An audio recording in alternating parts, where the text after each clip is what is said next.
On passe outre-Atlantique, en l'occurrence, là, pour la petite présentation. 3 mots sur Brodge Automation. Donc, on est leader mondial sur des lignes d'assemblage aéronautique. C'est vraiment notre cœur de métier, c'est d'assembler l'aérostructure. C'est le job. On fait partie des rares groupes mondiaux, mais il y en a d'autres ici qui peuvent faire un assemblage de lignes d'assemblage, une FAL complète, avec bien sûr les partenaires adéquats. Et l'idée, c'est que aujourd'hui, on se cible sur le rivetage. Donc, je vous présente principalement les solutions rivetage Brodge, puisque le cœur de métier de l'activité Brodge, c'est depuis 40 ans de faire du rivetage. On vient du rivetage au départ. Donc, la plupart des partenaires qu'on a donc, sur le monde entier, puisqu'on a travaillé sur l'ensemble des programmes, on a coutume de dire qu'il y a pratiquement aucun avion commercial qui vole sans avoir au moins une pièce avion qui a été assemblée par nos machines. Donc, on va voir des exemples. Alors, je passe rapidement parce que je ne savais pas qu'il y avait toutes ces explications avant sur le rivetage. Je pense que la formation rivetage et les explications rapides de BA Academy, on va passer rapide. Bon, le rivetage, vous avez bien compris le principe. Vous le connaissez sans doute aussi bien, sinon mieux que moi. L'idée, c'est que, bon, il y a différents types de rivets, on l'a déjà dit, en fonction des différentes zones.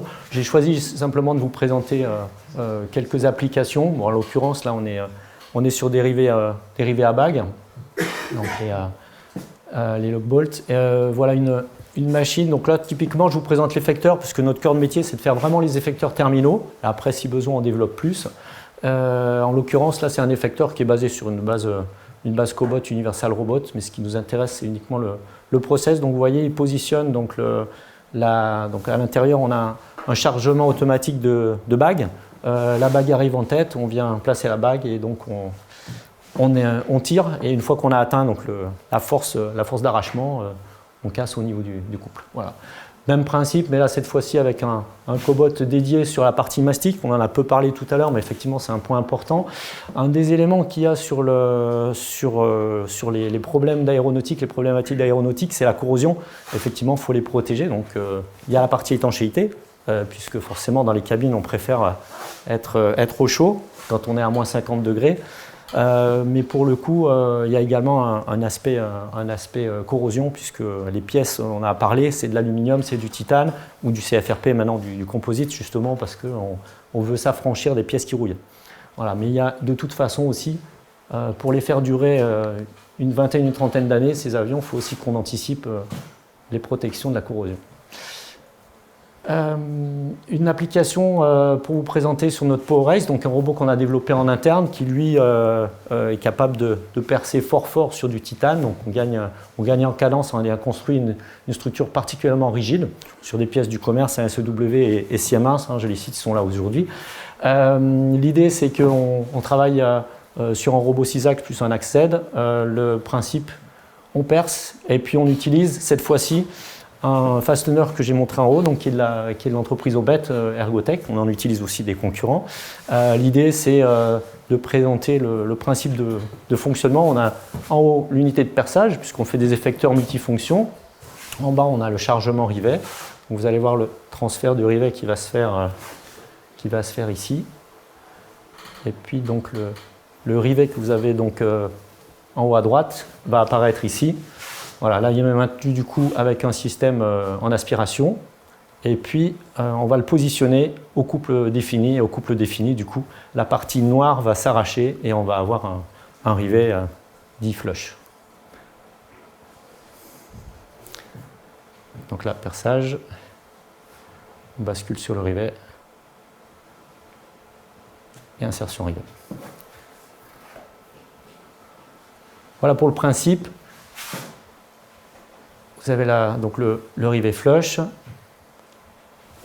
On est basé en Allemagne, je ne l'ai pas dit, mais effectivement le siège de développement est à Brême. Et puis depuis Toulouse, on a une centaine de personnes qui gèrent tous les sujets outillage manuels. Donc on travaille ensemble. Et mon activité à moi, je ne l'ai pas dit tout à l'heure, mais effectivement c'est d'être référent automatisme pour l'équipe au niveau de la France, l'Espagne. Fastenix System, je présente juste rapidement le robot. Pourquoi on a développé notre propre robot? Parce qu'on travaillait beaucoup avec des équipementiers qui fabriquent très bien les robots pour déplacer d'un point A à un point B. pour percer lorsqu'on ne doit pas forcer trop fort, j'allais dire, lorsqu'on doit forcer beaucoup en tête, qu'on doit percer très très fort, voire même qu'on doit rifter, on a des difficultés qui sont liées à des stabilisations, à des temps de stabilisation quand on veut aller vite, ou à des problèmes de glissement, on l'a dit tout à l'heure. Donc l'idée, c'est qu'on a développé notre propre robot qui est capable d'être extrêmement rigide. On a rajouté des freins concrètement, on a rajouté à nos double encodeurs, double moteurs, des freins, et des vérins de verrouillage, ce qui fait qu'on se retrouve avec un système qui est particulièrement rigide, un peu lourd soit, mais du coup en rajoutant des freins, on arrive à gagner en cadence puisqu'on déplace le robot, on s'arrête et on travaille. Voilà, et ça nous a permis de gagner en cadence, particulièrement sur du perçage titane, et puis sur d'autres applications aussi, on arrive à gagner jusqu'à 40% par rapport à des robots équivalents du marché. Voilà, donc après au niveau au niveau éventail des machines de riftage, vous avez ici donc, tout un lot de machines. Sur la gauche, vous voyez effectivement les machines dont on parlait ce matin, où on a concrètement la pièce avion qui va bouger et du coup la machine qui reste fixe en mode rigide haut et bas. Sur la droite, vous avez un petit peu les évolutions avec les machines robotisées, donc sur des bases robots. Panel assembly, on retrouve celle de gauche. Et puis des systèmes pour fixer les câbles, donc frame assembly cell sur la droite, et ici j'en parlerai après, donc le multi-panel assembly cell, donc le dernier cri. Je vous présente rapidement avec l'accord de Premium Aerotech, donc MAN Airbus Aérostructure, à l'I350, donc là on est sur du composite, mais le principe reste le même. On vient positionner d'abord les cadres structures. Là ce sont les opérateurs qui les positionnent. Vous voyez qu'on a des systèmes un petit peu travaillés au niveau de nos préhenseurs. Alors, les préhenseurs avant tout en fait, ont des capteurs tout le tour pour bien s'assurer qu'on touche partout et qu'on a une bonne jonction. Ensuite, les opérateurs fixent un certain nombre de points de manière à ce que la pièce à travailler puisse rester accrochée au cadre et qu'il n'y ait pas de mouvement. Avant l'ensemble du riftage, on est obligé de fixer un certain nombre de points. Puis la pièce du coup va être déplacée vers la rifteuse. Voilà, donc là on est sur les machines MPAC avec une synchronisation du coup de la partie haute et basse pour rester toujours dans l'axe en perçage et en riftage. Et là on est sur des pièces avions où on parle plutôt d'un millier de rivets à peu près par pièce. Et en général les machines qu'on conçoit, on parle plutôt du million de rivets par an. C'est à peu près l'idée de nos machines. Ici, vous voyez donc un système de cadres. Donc là, on travaille sur des bases robots avec un perçage riftage, donc assez similaire à ce que vous avez vu précédemment avec KUKA. Et puis donc là, on a le panneau complet. Siemens. Puisqu'on est principalement sur base Siemens, groupe allemand oblige.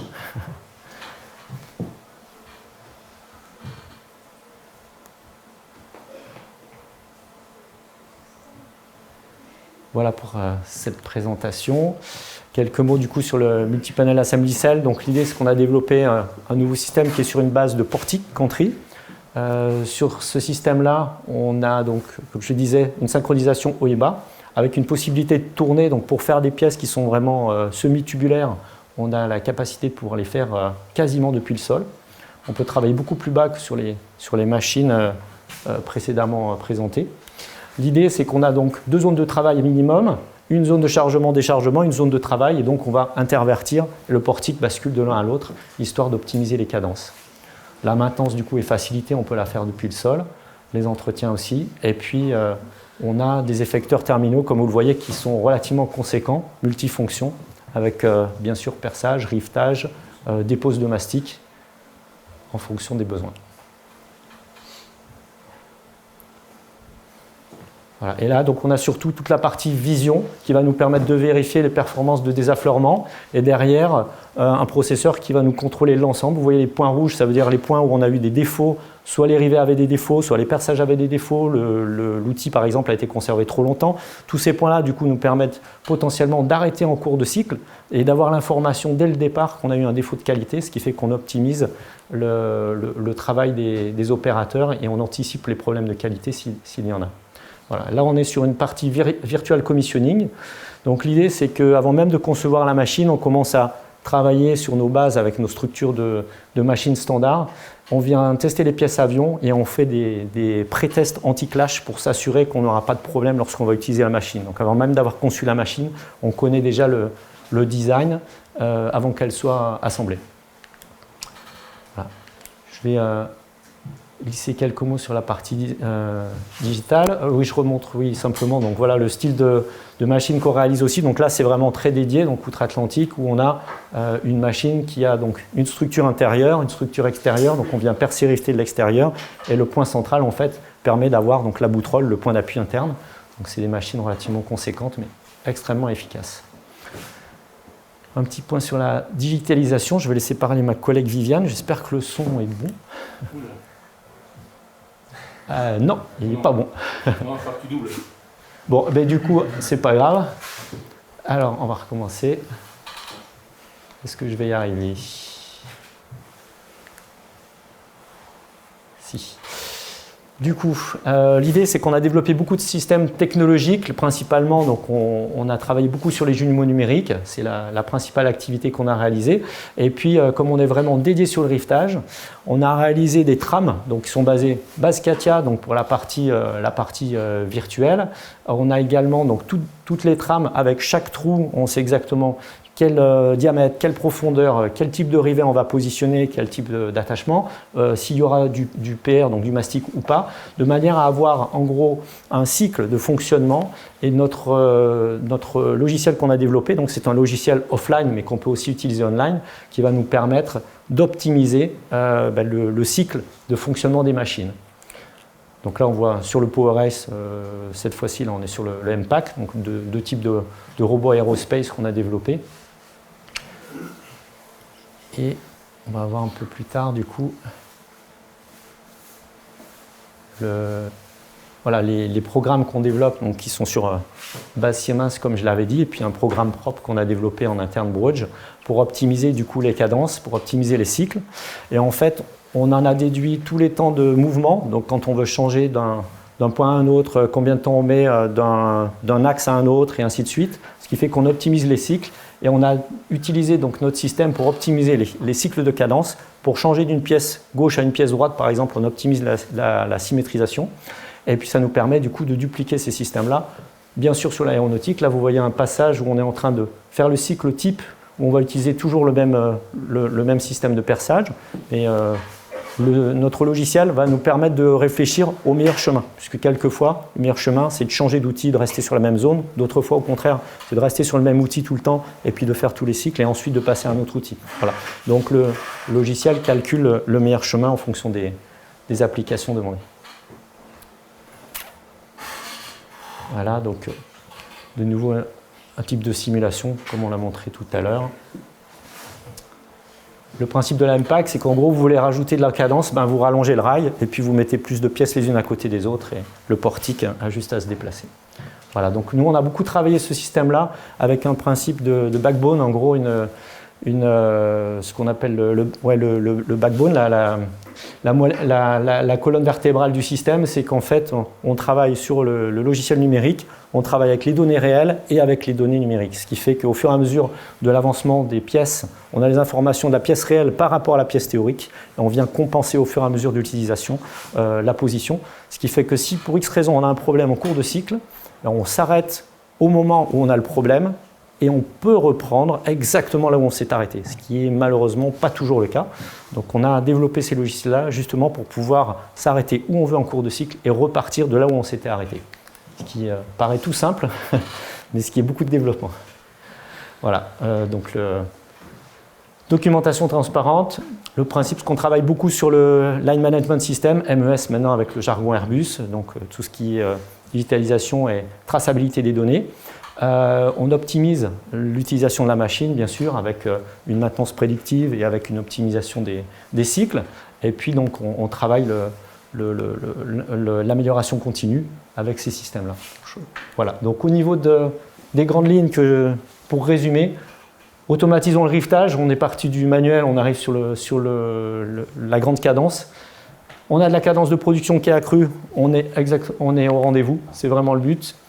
Des contrôles qualité tout au long du process, j'ai parlé des contrôles vidéo, mais il y a également plein d'autres contrôles que je n'ai pas pu détailler là, qui nous permettent d'avoir une bonne visibilité et surtout une très très bonne reproductibilité et qualité. La répétabilité du process, évidemment, en automatisation, c'est beaucoup plus facile. En 2 mots, l'EPR automatisé, donc le mastic qu'on utilise, il faut que vous sachiez que quand c'est fait par des humains, ils travaillent très bien, mais des fois ils en mettent un peu trop. Et d'un avion à l'autre, on peut se retrouver avec plusieurs kilos en trop, voire plusieurs dizaines de kilos en trop, d'un avion à l'autre, rien que parce que ce ne sont pas les mêmes personnes qui ont mis le produit. Donc là, avec le robot, on va maîtriser la quantité, l'ingénieur masse va nous remercier, et puis on va aussi optimiser les cadences. Donc on a vraiment un avantage, pas que sur le rivetage, mais aussi sur les process associés. Et bien sûr, une traçabilité, un suivi de production sur l'ensemble du cycle. Ça fait partie des développements réalisés. Voilà, je vous remercie de votre attention. Si vous avez des questions, n'hésitez pas.